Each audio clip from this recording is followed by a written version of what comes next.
ए बिरजू, ए मगरू जल्दी आवा। हाँ काका। का भइल? का भइल काका? हाउ देखा हो के बाऊ कोई गिरल बिया। चला चला हाँ, चला, चला चला। चला देखा चला जाए। चला चला।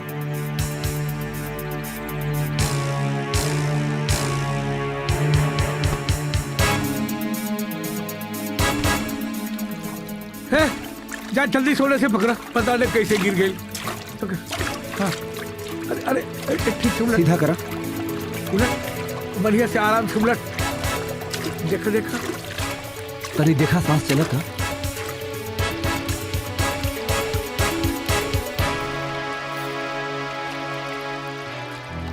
सांस चलत बा। उठाओ एक काम करा तू लोग, जल्दी से उठा के इनकरा के हमारा घर पे ले चला, वही डॉक्टर बुलाओ। हाँ चला चला। हाँ ठीक बा, चला चला उठावा। जल्दी करा जल्दी ठीक है, करा। काका। ठीक से उठावा। अरे कायदे से।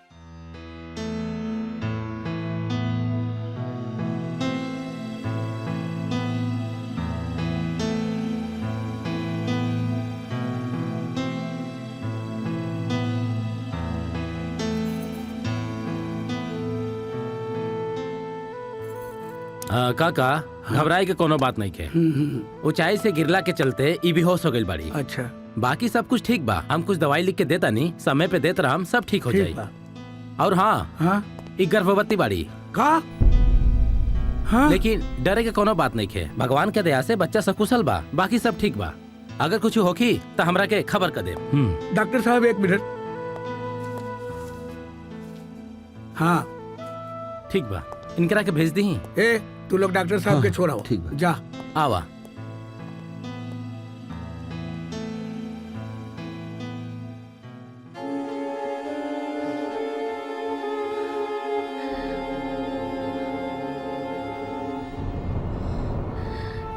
बाबूजी। हाँ बेटी घबरा मत बेटी, अब तो बिल्कुल ठीक बारू। ये सब कैसे भइल? तू नदी में कैसे गिरलू? तुम्हार का नाम है? कहाँ घर में बेटी?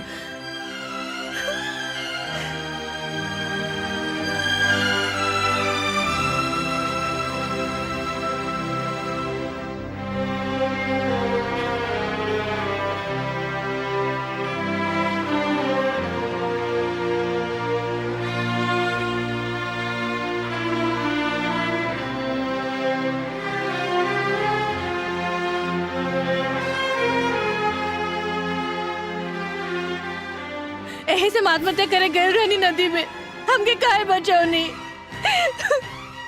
ऐसा तोहरा साथे का भइल बेटी? बोला ना। हमार बाबूजी हमसे रिश्ता तोड़ देले और हमके घर से बाहर निकाल देले। और जवन लड़का से हम प्यार करेनी ओकर कोनो पता नहीं कि हमरा लगे। यही से हमके कुछ समझ में ना आए, तम नदी में कूद गई नी। काहे बचाई हमके? मर जाए देत रहती हमके। ऐसे काहे कहता रे बेटी? जेकर केहू ना होला ना ओकर भगवान होला। शायद भगवान भी हमरा की यही खातिर औलाद ना देलन कि घर में एक दिन तू हमार औलाद बन के आईबू। हाँ तू जल्दी से ठीक हो जा।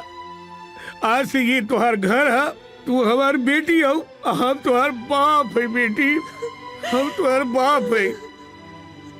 रोहमन तू हमार बेटी हो रे बेटी।